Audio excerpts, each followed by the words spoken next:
السلام علیکم ورحمۃ اللہ وبرکاتہ۔ حمزہ ایف ایس ڈی اسٹوڈیو کے لیے حافظ محمد اتشام آپ کے پاس۔ سنیے، ویڈیو کو دیکھیے، چینل کو لائک کیجیے، چینل کو دیکھیے، ویڈیو لائک کیجیے، چینل کو سبسکرائب کیجیے، شیئر کیجیے۔ تو دیکھیں دوستو، ہمارے ہاں مہنگائی اس حد تک بڑھ چکی ہے کہ کھانا پینا ہی مشکل ہو چکا ہے۔ ہم کہیں نا کہ ہم نے تو روٹی کھانی ہے، بس سوکھی روٹی کھا لیں، وہ بھی مشکل سے ہمیں 20-30 روپے کی جا کے ملتی ہے سوکھی روٹی۔ اور اگر ہم سالن کھانا چاہیں گے تو وہ سبزی جو کسی زمانے میں 5 روپے کی ملا کرتی تھی وہ اب 300 میں اویلیبل ہے۔ کتنی عجیب بات ہے، مہنگائی نے کمر توڑ کر رکھ دی اس عام عوام کی۔ ہم ووٹ کرتے تھے، سپورٹ کرتے تھے چینجنگ کو، تبدیلی کو۔ یہ دیکھیں تبدیلی آئی ہے نا، اتنی بھیانک ہوگی یہ نہیں سوچا تھا۔ آئی ضرور ہے تبدیلی، اتنی بھیانک یہ ہمارے وہم و گمان میں بھی نہ تھا۔ ہر چیز کے کرائے بڑھ گئے، ہر جگہ کرائے بڑھ گئے، پٹرول بڑھ گیا، ہر چیز کی قیمت بڑھ گئی۔ جواز کیا دیا جاتا ہے؟ دنیا بھر میں مہنگائی ہے۔ ارے بھائی دنیا بھر میں مہنگائی ہے تو ان کے وہاں آمدنی بھی تو ہے، ان کے جو مزدور ہے ان کا محنت کش ہے، اس کو قیمت بھی تو مل رہی ہے، تنخواہ دار طبقے اس کو تنخواہ بھی تو مل رہی ہے، تنخواہ بھی اس حساب سے بڑھتی ہے۔ یہاں کیا ہوتا ہے؟ یہاں اتنی تنخواہ نہیں جتنی مہنگائی، جہاں جتنی مہنگائی ہے اتنی تنخواہ نہیں ہے۔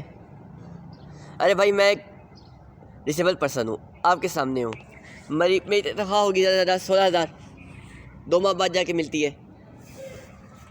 اور مہنگائی کا عالم آپ خود سوچ لیں، 16,000 میں بجٹ پورا ہوتا ہے؟ سوال بھی نہیں پیدا ہوتا۔ بھائی بتائیں، 2 ماہ تنخواہ نہیں دیتے بعض دفعہ تو، اور مہنگائی اس قدر کر رکھی ہے، کیا ہوگا؟ آخر کیوں؟ آخر اگر آپ سے ملک نہیں چلتا، what are you doing at here؟ آپ بتائیں نا، ہمیں بتایا جائے، ہم گھبرائیں نا تو ہم کیا کریں؟ آپ کی کرنسی ڈی ویلیو ہو چکی، مہنگائی جہاں پر ہے ان کی کرنسی ڈی ویلیو نہیں ہے۔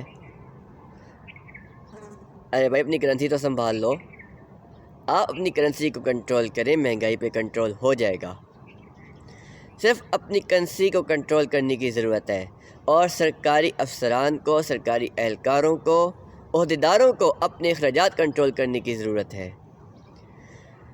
جب ان کے اخراجات کنٹرول ہو جائیں گے، جب ان کا حجم کم ہو جائے گا تو مہنگائی بھی کم ہوگی۔ جب کرنسی کا ریٹ مستحکم ہوگا تو مہنگائی کم ہوگی۔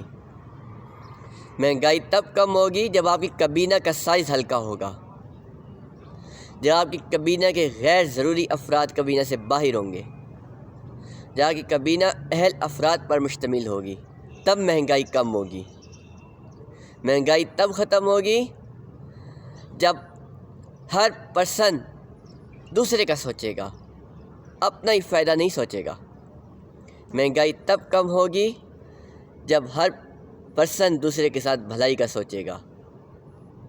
مہنگائی تب کم ہوگی جب ہر پرسن اپنی غلطیوں پر نادم ہوگا۔ مہنگائی تب کم ہوگی جب ہر پرسن اپنی کوتاہیوں کا سوچے گا اور اپنی کوتاہیوں پر اللہ تعالیٰ سے معذرت کرے گا۔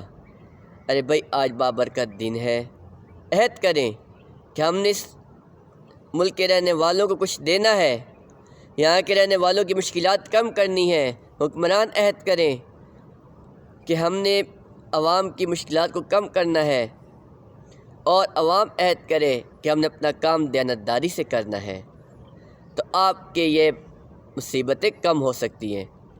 اب بھی وقت ہے سنبھل جائیں، حکمران بھی سنبھل جائیں اور عوام بھی سنبھل جائیں، ورنہ ایسا نہ ہو کہ کسی کے ہاتھ کچھ نہ آئے، یہ اقتدار اہل حکام کے ہاتھ سے چلا جائے اور کہیں اور منتقل ہو جائے۔ کہیں اور کا اشارہ آپ لوگ تو خوب سمجھتے ہیں نا، تو اس لیے اب حاکم وقت کو چاہیے کہ اپنے رویے کو درست کرے، اپنی روش کو بہتر کرے اور عوام کا سوچے۔ عوام کو چاہیے کہ اپنے کام کو اچھے طریقے سے کریں۔ حکمرانوں کو چاہیے کرنسی کا ریٹ مزید نیچے لائیں، جیسے شروع ہوا ہے ویسے اس سے مزید نیچے لائیں، اور اپنی کرنسی بہتر بنائیں۔ اپنی کرنسی بہتر بنانے سے نہ صرف مہنگائی کم ہوگی، آپ کے اوپر جو قرض چڑھے کے اضافہ ہو چکا ہے وہ بھی کم ہوگا۔ اس لیے اب بہتر ہے کہ سنبھل جائیں۔ یہ چند ہی دن ہیں سنبھلنے کے، یہ کچھ ہی عرصہ ہے سنبھلنے کا، ورنہ جب الیکشن ہو گیا تو آپ کے ہاتھ کچھ نہ آئے گا یہ حکومتی پارٹی کے لیے۔ اور اپنی اپوزیشن بھی ماشاءاللہ بے خبر ہے۔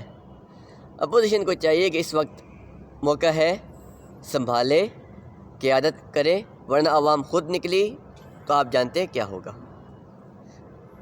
اللہ تعالیٰ سے دعا ہے کہ اللہ تعالیٰ ہم پر رحم فرمائے۔ السلام علیکم۔